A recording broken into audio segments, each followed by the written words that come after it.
that she goes to work every day dedicated to one thing.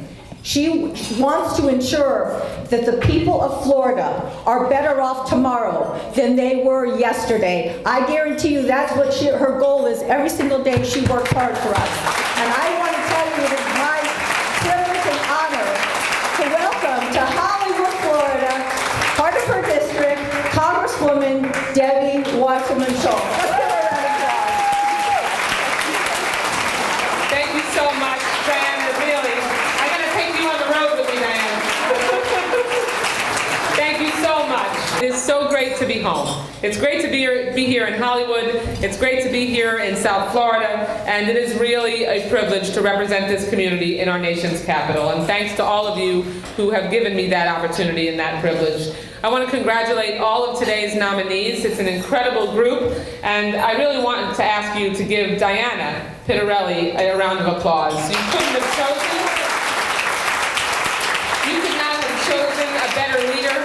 This is someone who has dedicated herself to her community. She is committed to being a champion for the causes that she cares about, and she's been a friend of mine for many, many years. We've been in the trenches together, and I'm sure that we'll be rolling up our sleeves together for many years to come. So thank you so much, Diana. Thank you. Now, as I said, I want to congratulate all of the nominees today. I boast about my district all the time, how talented, brilliant, and hardworking my constituents are, and seeing the list of nominees today just proves that I'm absolutely right. And I'm really thrilled that all of you have taken out time from your schedule, from your busy days to be here. Believe me, I know that scheduling can be a challenge.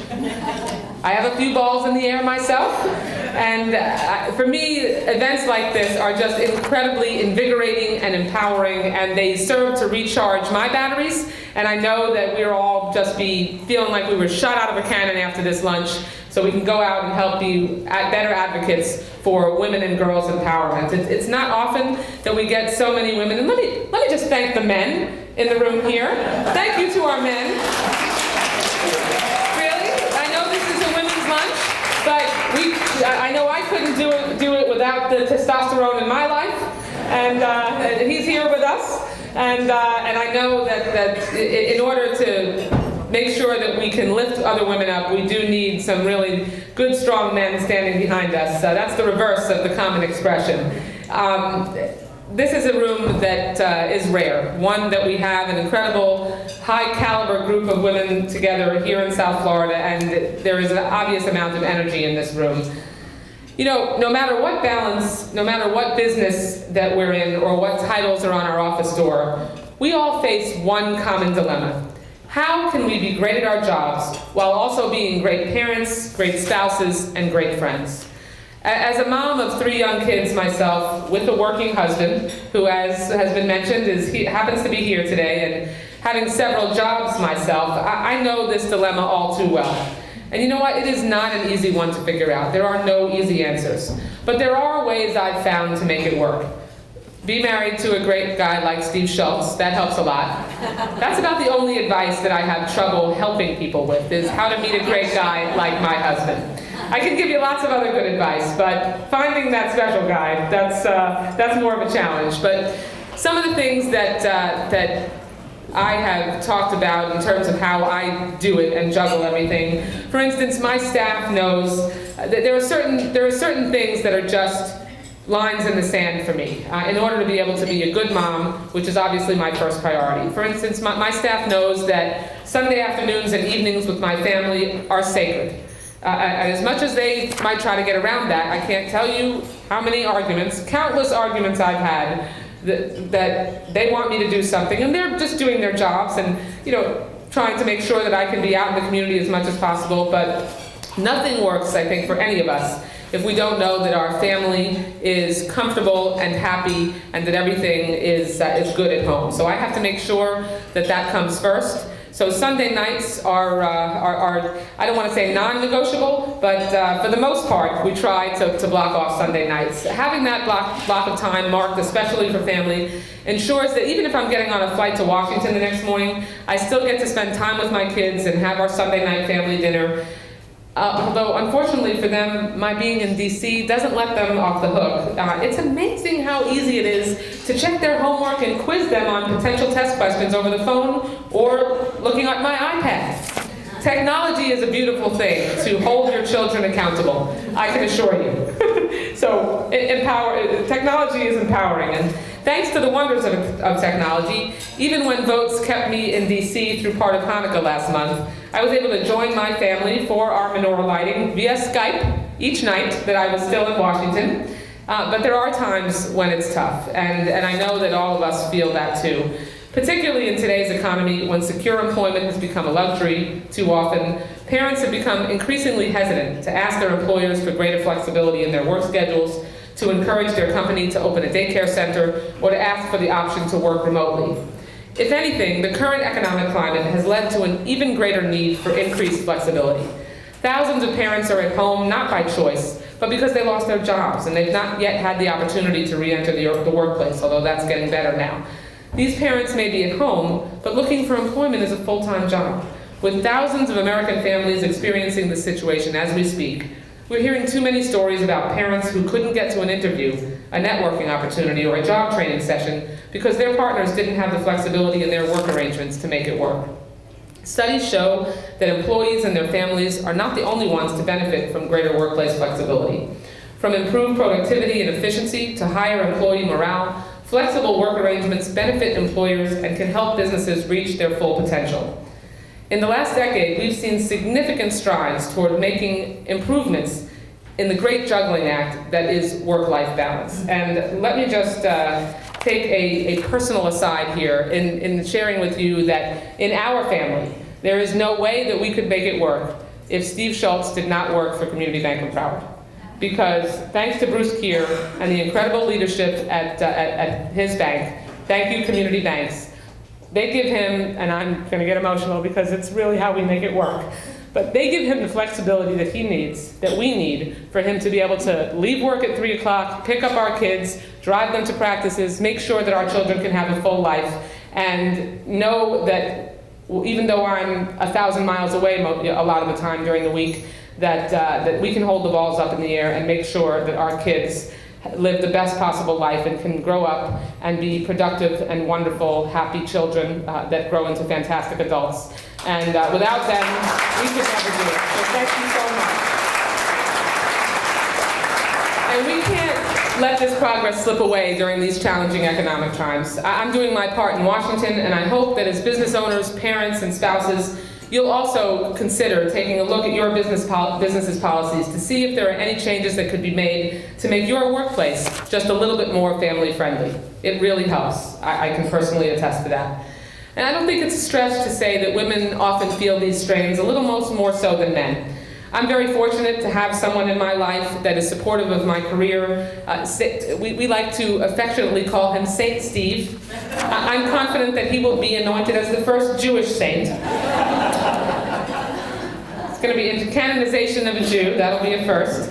But sometimes, even with a supportive partner, women are hesitant to take risks. For instance, women are 50% less likely than men to consider running for office. That means that only 17%, for example, of Congress is made up of women currently. That's a lower percentage than the governments of Uganda, Sudan, and Pakistan. Yeah, I know. Even worse, after the midterm elections in 2010, the number of women in Congress dropped for only the second time in history. And we also see some dismal numbers in the business world. Only 11 of the Fortune 500 CEOs are women. 11. Women have so much to offer. Our visions, our insights, and our aspirations have the ability to reshape the world. Getting there takes a commitment to yourself and a commitment to helping those who are on the way up themselves.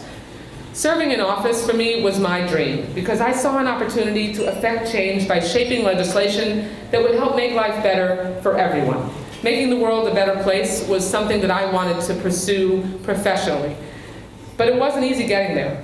My own story in politics, some of you are familiar with it, began at the age of 26, when I was elected as the youngest woman ever to serve in the Florida State Legislature.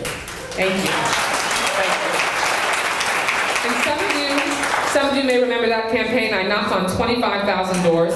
I still have the shoes that I wore that summer and fall, and those are some pretty beat up shoes, I can assure you.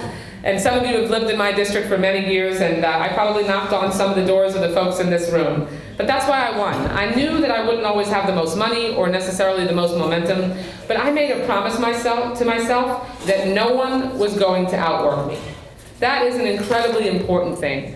You might not always be right, you might not always be successful, but you should never lose because you got outworked. And I won that 6-way primary with 53% of the vote. Not because of the political network or because of the good old boy system, certainly, but because I went out and I did the legwork, one person at a time. And there's a moral to my election story, that throughout your life, people will always try to sell you on shortcuts and the easy way out. We've all had experiences with that.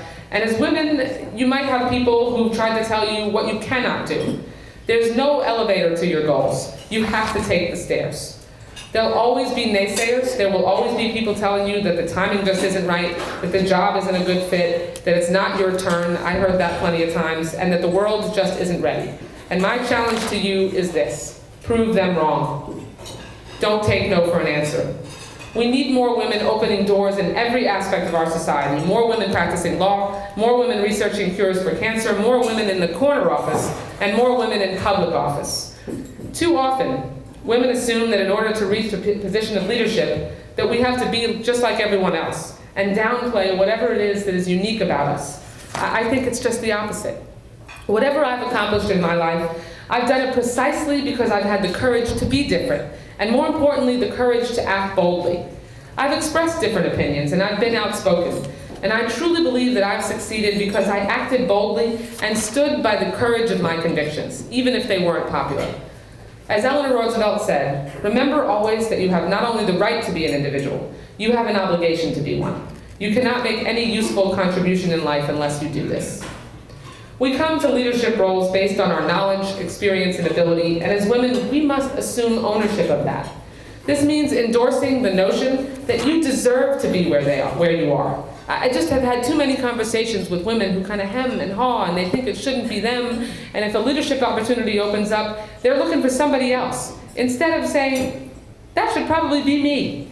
Men don't do that. Men are trained socially to automatically think, if there's a leadership opportunity, I'm the guy. Well, we need women to believe in themselves. And I mean, if you think about it, we do deserve to be here. We've fought for more than a century to get to where we are now, and we're still fighting. We're fighting to close the wage gap and finally be paid the same as men for doing the same work. We're fighting to eradicate hate speech and violence against women in the United States and across the globe. We're fighting to eliminate sexism in the media, in the boardrooms, and in the halls of Congress, and provide young women with healthy role models to prove that we can do anything. And through all of it, we must also recognize that we have a special obligation to the next generation, and I'm speaking directly to the women in this room now.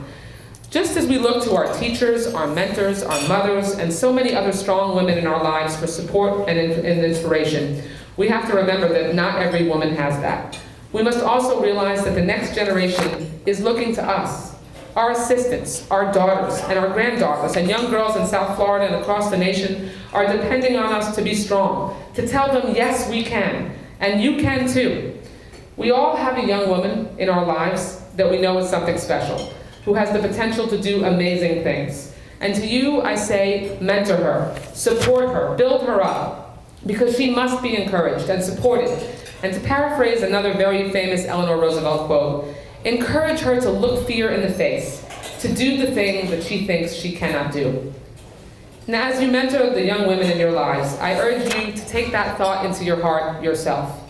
Make sure that you tell yourself that anything is possible. Whatever's been on your list, whatever you filed away for someday, make today that day. Because we need more women like the ones in this room. We need your voices, we need your ideas, and we need you. I can assure you, when I was 26 years old, when I was first elected to the Florida legislature, and almost everyone around me was old enough to be my parent or my grandparent, I was not the person that everyone was saying, yeah, she belongs here. I had to prove myself every single day. Because just the year before, I was working for the people that now I had joined as a peer. And we've got to make sure that we encourage the next generation of women. It's not enough to succeed and be happy for ourselves and jump up on the platform. We all know people who give themselves a pat on the back and say, atta girl or atta boy. it's incredibly important, once you get to that next level, that you reach behind you and you pull another woman up there with you on that platform. Look to replace yourself as you move up the ladder with another woman, so that there is an ever adapting pipeline of leadership that makes sure that women's voices are a part of the national, state, and local discussion. I can tell you that the perspective that I've been able to add, not to toot my own horn, but there's only a handful of women in Congress with children younger than 10 years old. And clearly, living through times like these as we raise children, we provide a very different perspective than women who raised children 20 years ago or 30 years ago. And there are a few of those in Congress, I can assure you. So we need to make sure that we start to build that critical mass in government, in business, in every aspect of society, because the decisions that we make and the resulting outcomes of those decisions, by reflecting the diversity of our population and the strength of our ideas that mean something in that diversity, will make this community and our society all the better. So thank you so much. Congratulations again to the nominees, and thank you so much to the children for representing our nation's capital.